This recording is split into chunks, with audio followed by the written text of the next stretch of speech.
Gəlin sizinlə bu dəfəki dərsimizdə Fetch First and Rows Only və subquerylərdən danışaq. Fetch First and Rows Only nə işə yarayır? Bunu sizə praktik nümunə əsasında göstərəcəm.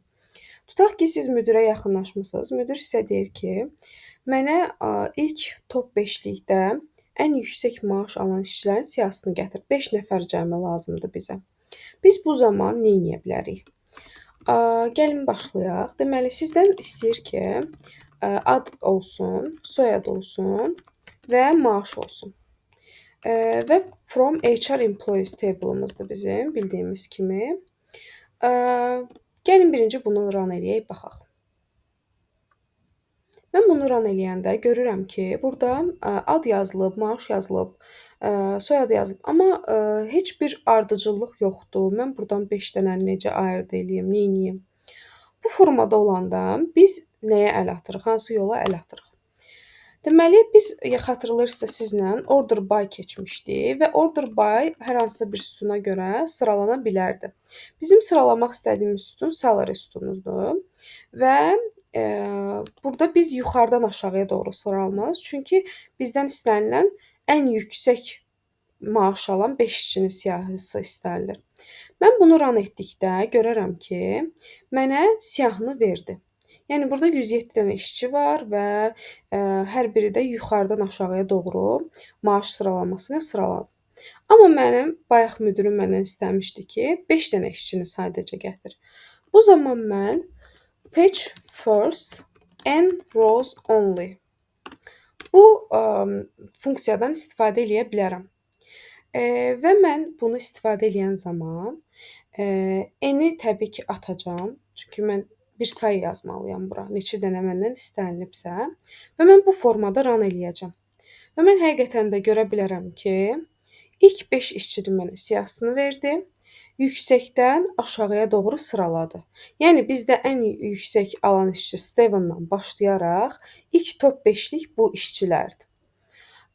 Bu qayda yoldaşlar Oracle-da belədir. Yəni fetch first-ü siz ancaq Oracle-da görə bilərsiniz.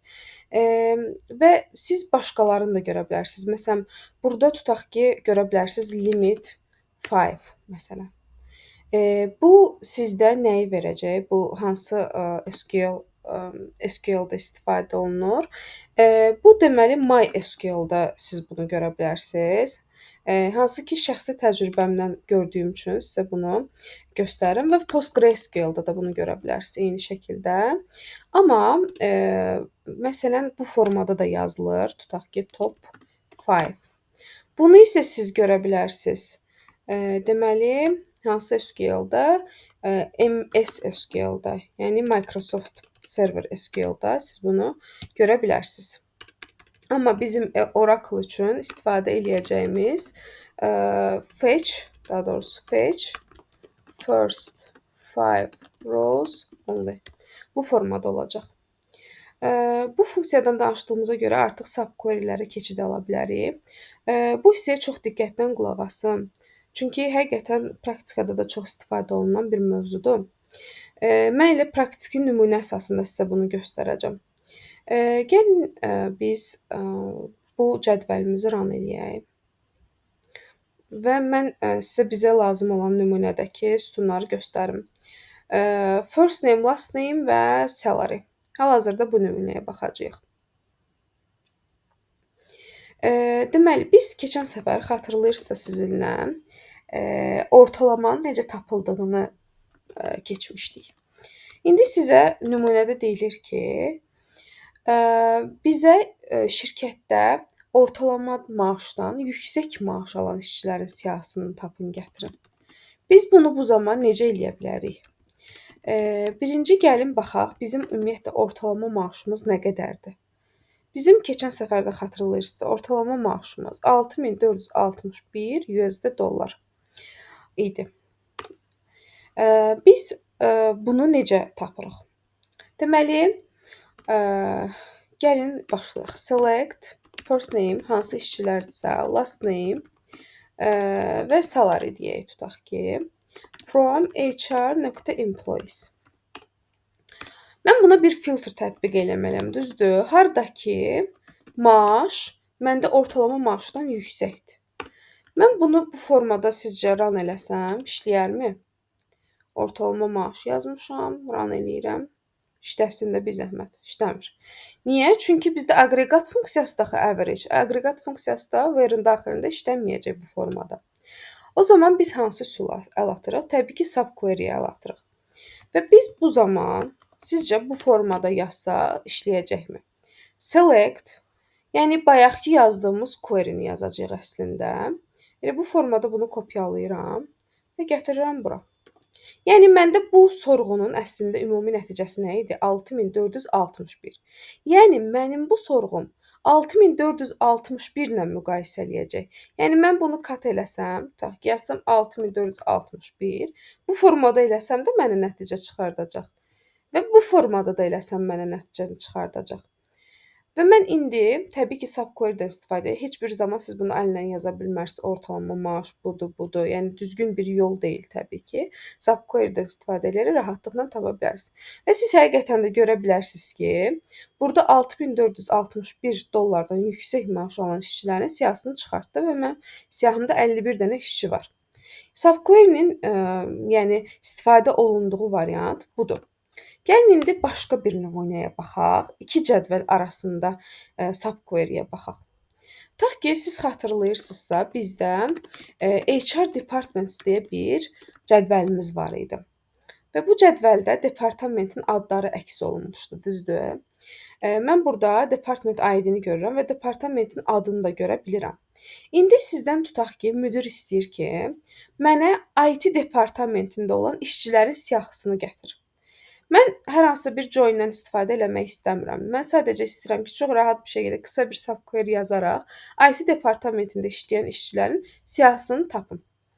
Mən bu zaman nə edirəm? Biz gördük ki, bizim departament ID-miz IT-dir, 60 nömrəli departamentdir ID-miz. Və mən burada yazıram select first name, last name yenə də, çünki işçilərin siyahısını istəyir və tutaq ki, olsun department ID. Biz bunu yoxlamaq üçün yazaq bura. From HR.employees. Çünki bizim bu sütunlarımız HR.employees-də yerləşir həqiqətən də. İndi mən yenə də bir filtr tətbiq eləməliyəm və bu zaman mən yazmalıyam where hardakı mənim departament ID-im. Xatırlayırsınızsa biz sizlə in keçmişdik, düzdür? Biz hər hansı bir sayıların içində yazmalıyıq. Bəlkə mənə 10 dənə departament lazımdır, bəlkə bir dənə departament lazımdır. Ona görə də mən in burada istifadə edəcəm.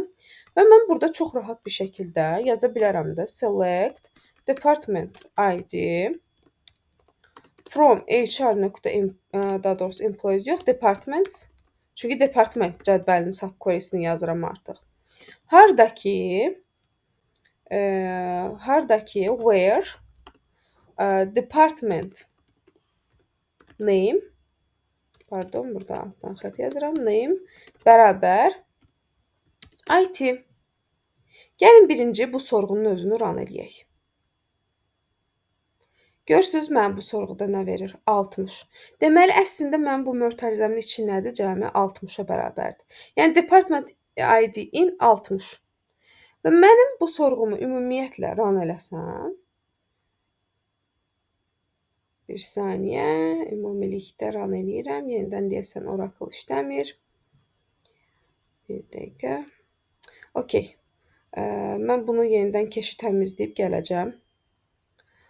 Tak. Bu sorğumu mən hər hansı bir yerdə saxlayım.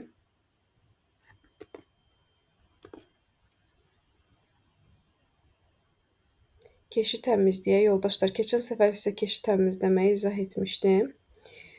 Son 24 saatı silsəz yetərlidir. Bəzən belə hadisələr baş verir Live SQL Oracle olduğu üçün. Bu normaldır.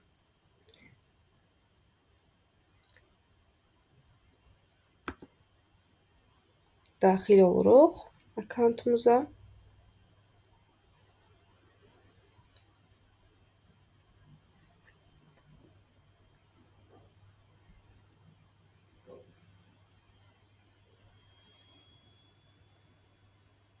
Okey, kodu təsdiqləyəcəyik.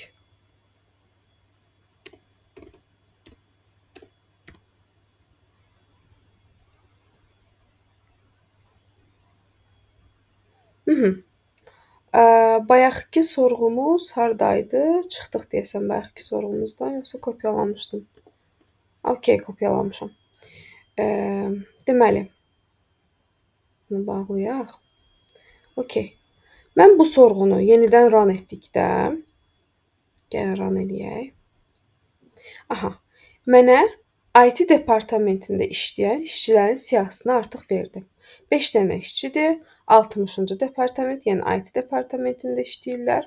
Çox rahat bir şəkildə biz query yazaraq, subquery'dən istifadə edərək rahat bir şəkildə IT departamentində olan işçilərin siyahısını tapa bildik. Yəqin ki, sizə tam aydın oldu. Yəni subquery-nin əslində verdiyi bir nəticə var və siz o nəticəni burada bərabərləşdirirsiniz. Bu formada nəticəni alırsınız sonda da. Subquery əslində biraz qarışıq mövzudur.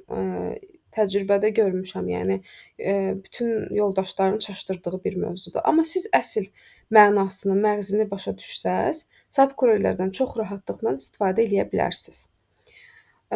Bugünkü dərsdən bu qədər. İzlədiyiniz üçün təşəkkür edirəm.